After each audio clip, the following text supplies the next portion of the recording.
di mana aparat daerah mengalami tekanan, bahkan diberikan imbalan untuk mempengaruhi arah pilihan politik, serta penyalahgunaan bantuan-bantuan dari negara, bantuan sosial yang sejatinya diperuntukkan untuk kesejahteraan rakyat, malah dijadikan sebagai alat transaksional untuk memenangkan salah satu calon. Bahkan intervensi ini sempat merambah hingga pemimpin Mahkamah Konstitusi. Ketika pemimpin Mahkamah Konstitusi yang seharusnya berperan sebagai jenderal benteng pertahanan terakhir menegakkan prinsip-prinsip demokrasi terancam oleh intervensi, maka pondasi negara kita, pondasi demokrasi kita berada dalam bahaya yang nyata. Lebih jauh lagi, skala penyimpangan ini tidak pernah yang dipakai dalam SK pengumuman final perhitungan suara adalah manual dan perhitungan berjenjang, bukan hasil dari Sirekap. Masih perlu nggak Bapak kuliah di sini? Masih perlu nggak kita bahas tentang Sirekap? Ya, masih perlu nggak saksi menjawab pertanyaan dari Pak Repli dan Bambang yang selalu ngeyel tentang Sirekap ini? Pak Hotman, tadi saya sudah tegaskan, ini didalilkan kami Mahkamah berkepentingan mendapatkan penjelasan soal ini. Jadi, tapi saya bertanya, jangan dianggap kehadiran orang itu tidak penting. Kami menganggap penting. Oke. Kalau jadi begitu, jangan persoalkan kehadirannya lagi. Jadi kita jangan mengabaikan ya, menganggap ini tidak ada pentingnya. Itu keliru juga. Tahapan pemilihan presiden yang baru lalu, yang mengejutkan bagi kita semua adalah benar-benar menghancurkan moral, adalah menyalahgunakan kekuasaan. Saat pemerintah menggunakan segala sumber daya negara untuk mendukung kandidat tertentu, saat aparat keamanan digunakan untuk membela kepentingan politik pribadi, maka itulah saat bagi kita untuk bersikap tegas bahwa kita menolak semua bentuk intimidasi dan penindasan. Kita menolak dibawa mundur ke masa sebelum reformasi, kita menolak pengkhianatan terhadap semangat reformasi.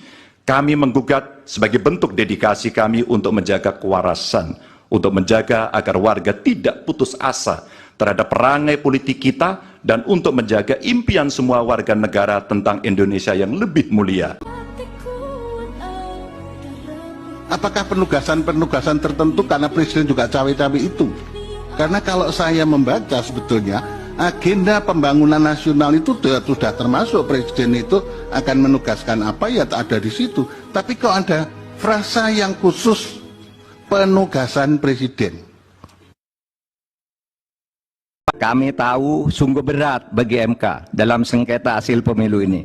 Pastilah selalu ada yang datang kepada hakim yang mulia untuk mendorong agar permohonan ini ditolak. Dan pasti ada pula yang datang yang meminta agar MK mengabulkannya. Yang datang mendorong dan meminta itu tentu tidak harus orang atau institusi, melainkan bisikan hati nurani yang datang bergantian di dada para hakim, yaitu bisikan yang selalu terjadi antara ammaroh dan mutmainnah. Saya memaklumi tidak mudah bagi para hakim untuk menyelesaikan perang batin ini dengan baik. Tetapi akhirnya kami berharap MK mengambil langkah penting untuk menyelamatkan masa depan demokrasi dan hukum di Indonesia. Jangan sampai timbul persepsi bahkan kebiasaan bahwa pemilu hanya bisa dimenangkan oleh yang punya kekuasaan atau yang dekat dengan kekuasaan dan mempunyai uang berlimpah. Jika ini dibiarkan terjadi, berarti keberadaan kita menjadi mundur. Januari itu kira-kira stok beras Bulog itu 1,4 juta. Dan setelah akhir Februari, stok itu sangat menipis, yang notabene kira-kira sudah tergelontorkan sekitar 660.000 ton. Nah, ada yang disebut dengan cadangan dalam masyarakat.